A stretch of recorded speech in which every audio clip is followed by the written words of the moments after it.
Hi, welcome to day 1 ng ating devotions for this week. At ang pamagat po ng ating devotions today ay Finding Stability When Everything Changes.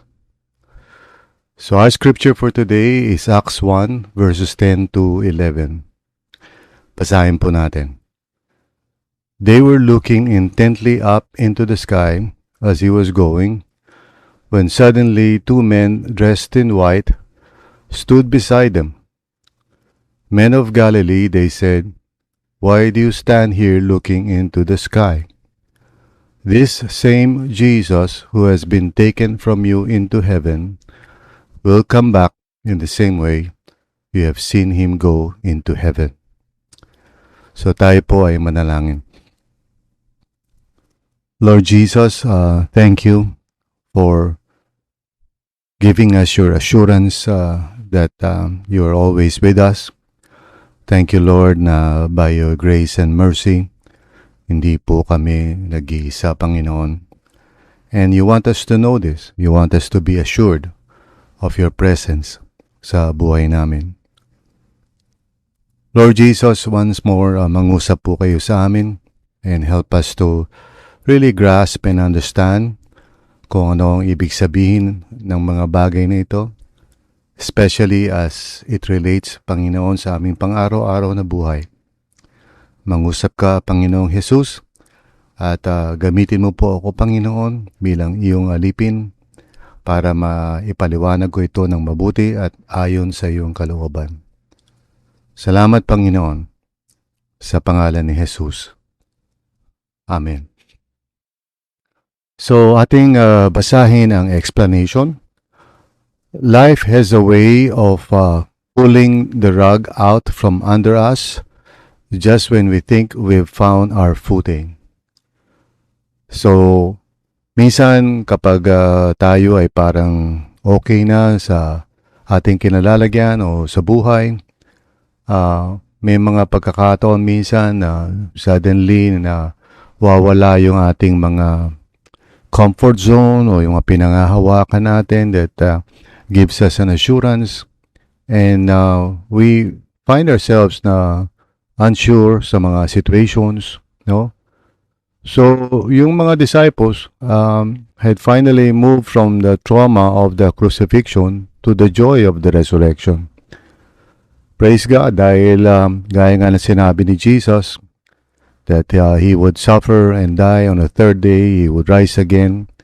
Yun nga nangyari, so they were really full of joy, no, seeing Jesus.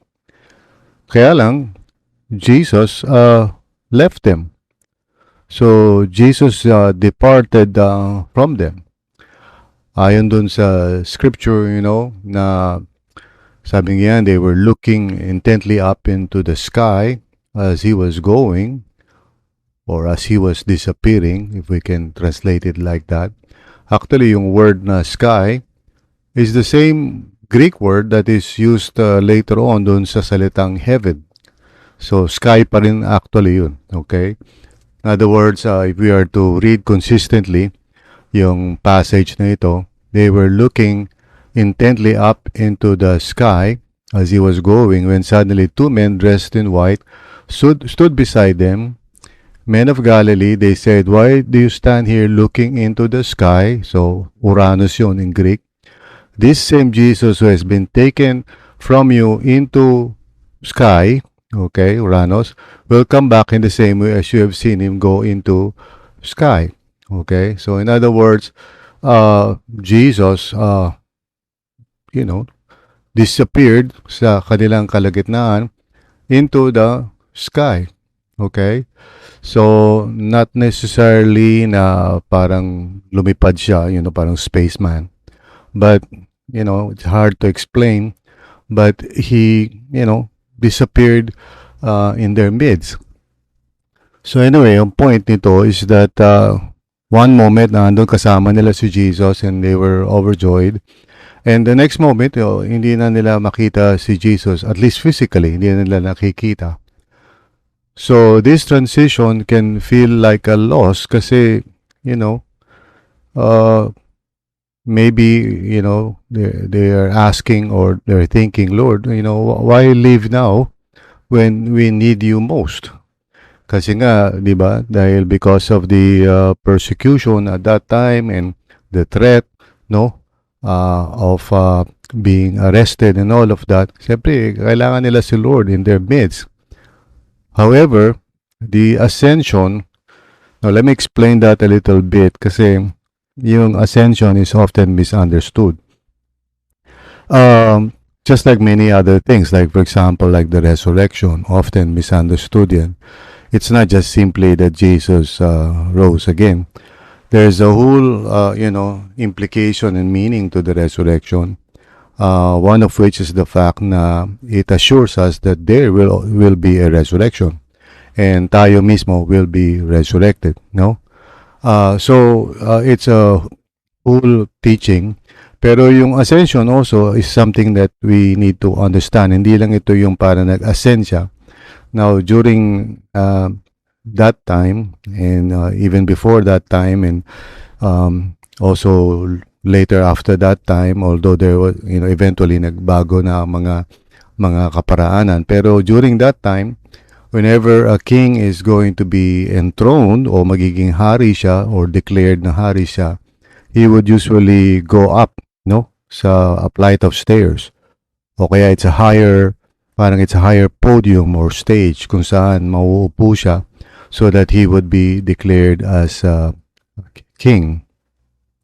So, very similar siguro sa mga coronation na nakikita natin sa panahon natin. Although wala nga tayong king, pero meron tayong mga coronation like yung Miss Universe and stuff like that. Kung saan whoever is being crowned ay, umaakyat sa some kind of podium at nauupo sa some kind of chair at doon nilalagyan siya ng corona o crown, no? To declare kung ano yung kumbaga identity niya, Miss Universe, ganyan. So, very similar itong wording na to, yung ascension. It's all about, ascending, pero not a physical flight of stairs, but ascending into heaven, and being seated, in other words, as king at the right hand of God. Yun ibig sabihin ng right hand of God. Na he is given authority, he is crowned with glory, no? He is now the Lord of all, no? He is the king. So, the ascension teaches us that God's purpose is not found in standing still and staring at what used to be. Now, for sure, mas preferred siguro ng mga disciples that Jesus was physically with them kesa yung wala siya, but actually, that goes to show that God's purpose is larger and bigger than what we prefer, no?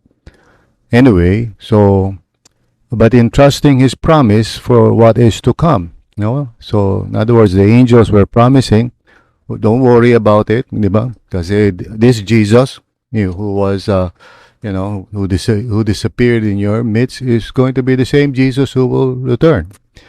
So, Jesus is now in the presence of God, the Father, seated at His throne bilang King. And, of course, He is the, fully God and fully man, in His person. So, right now, bilang, King, He is seated there on His throne. Pero it is for our good na ganun yung situation as we have discovered during PG's sermon. So anyway, so sabi ng mga angels, that they are to trust, the apostles, the disciples should just trust that this Jesus will come again. So Jesus left their side so that He could be present with all of us through His Spirit. Sinabi niya na sa mga disciples niya, it is for your good. Otherwise, the Spirit will not come. So, only by this process will the Spirit be poured out. So, proving that even when your situation is in flux, His plan for your life remains secure. In other words, yung God's purpose and plan, which is bigger and higher than our own plans and purposes, para sa atin kasi parang we would prefer that Jesus would be here physically, but it is for our good that He is not present physically, so that the Spirit of God may come upon us to empower us and to continue the work of God through us. And also, of course, for us to be able to live by faith. No? So, we'll talk more about that for the rest of this week. Pero ang reflection natin is this. Think about a waiting season you are currently in where God feels distant or silent. Parang He's taken away. Parang ganun ba? He's not present. You don't experience Him. Yung tinatawag minsan the felt absence of God. So how does knowing that Jesus is active in the unseen realm, yung tinatawag nating heaven, is really the unseen realm, just like in the first century, they could not see, beyond maybe the clouds, they don't know what is out there. So in the same way, parang we can also say na there are times na minsan Jesus cannot be, okay, quote-unquote, felt. Now, there are times that we feel Him. For sure, di ba? If you think about your own experience, may mga times that you actually feel the very presence of Jesus. At yun yung exciting, di ba? Yun yung mga times that we can't forget. Kasi when the Lord would manifest His felt presence, talaga naman very exciting yun. Now, the problem is when He does not. When there are situations, and usually, kapag tayo ay dumadaan sa mga pagsubok, we sometimes feel na God is absent or distant or parang wala siya talaga doon. So, but the truth is, He's always with us. Okay? He is not parang physically away from us. Okay? Kaya heaven yung ginagamit na salita because heaven is that realm of reality na hindi natin nakikita and yet present among us. So, in other words, it is as present as the very space, in front of you. Okay? Kung imagine natin yan. Alright? Yung air na ating hinihinga o binibreathe, could be also understood as, the very presence of God Himself. Dahil totoo naman talaga, pag nawalan tayo ng breath, we die. Kaya nga, sinabi nga, na ni Paul one time in the book of Acts also, na quoting a saying, sabi niya, in Him we move and have our being, while he was talking to some pagans. Anyway, so the point is that, Jesus is with us. He's not far from us. So, kung lalabas tayo doon sa physical, understanding natin of things. So, in the physical realm, for example, you and I, ngayon, nakikinig kayo sa akin dito sa podcast. I don't see you, you don't see me. So, it may seem like parang, siyempre, magkahiwalay tayo physically. Pero, yung through technology, you're listening to my voice and I'm imagining na nando ka sa kabilang side and you're hearing me. So, in a sense, parang, kumbaga, walang physical gap between us. But that's a poor illustration of it siguro. And maybe what we can just think about is that heaven is a different dimension of reality. So much so na hindi siya space and time, no? Na parang, okay, asan si Jesus? He's far away? No, He's not far away. He is in heaven and heaven is with us. So in that sense, though we may not always feel His presence, He is always with us, because heaven is with us. It's not far away like sa planet or something. It takes a while to really grasp this. Hindi madaling isipin ito because we are space and time creatures. So ang view natin ng reality is what we can see, what we can touch, and so forth. So, but the truth is, mayroong reality far beyond what we can see and touch, di po ba? I mean, right now, as we speak, mayroong mga sound waves, mayroong mga, all kinds of waves that are going on around us na hindi natin nakikita. You know, for example, yung cellphone mo, tutunog yan if somebody sends you a message. Although hindi mo nakita paano napunta lang sa cellphone mo yung mensahe. That kind of thing. So, bagamat hindi eksaktong representation yun of what we're talking about. But we can begin to imagine heaven is not a far away place, parang space and time, dun sa mga clouds. The Lord is actually with us in heaven, okay? In the sense na walang distance sa atin, okay? So, how does knowing that Jesus is active in the unseen realm or in heaven change the way you view your current frustrations or your feeling of parang wala siya? So right now, you may be going through a situation in your life, maybe a trial, somebody getting sick siguro, or maybe you're in the hospital, or you're going through a financial crisis. No, anyway, so something might be happening sa buhay mo and you're crying out to God and you don't quote-unquote feel that He is with you, that He is hearing you and so forth. So don't let that deceive you. Just because you don't see doesn't mean that He is not with you. In the same way na yung mga disciples, when Jesus left them physically, it's not that parang suddenly Jesus has left them as orphans na wala na silang kasama doon. No, sabi niya, I will be with you till the end of the age. Sinabi niya yun sa Matthew 28, that He is going to be with them. Kaya nga isa sa mga common expressions in the first century, when Christians are, parang greeting one another, lagi nila sinasabi, the Lord be with you. Okay? So, because it is something that we have to believe in by faith, and there are many things that we believe in by faith even though we don't see it. Okay? So, we do not depend on what we see. Diba? And what we can touch. Okay? So, we live by faith. Yun ang buhay natin ngayon as Christians. We believe that Jesus is alive, that He is with us right now, even as we are talking dito sa podcast, that He hears us. Kapag meron tayong mga pagkakataon that we call upon Him, He hears us, and that He knows what we are going through, and He has the power and the ability to come on our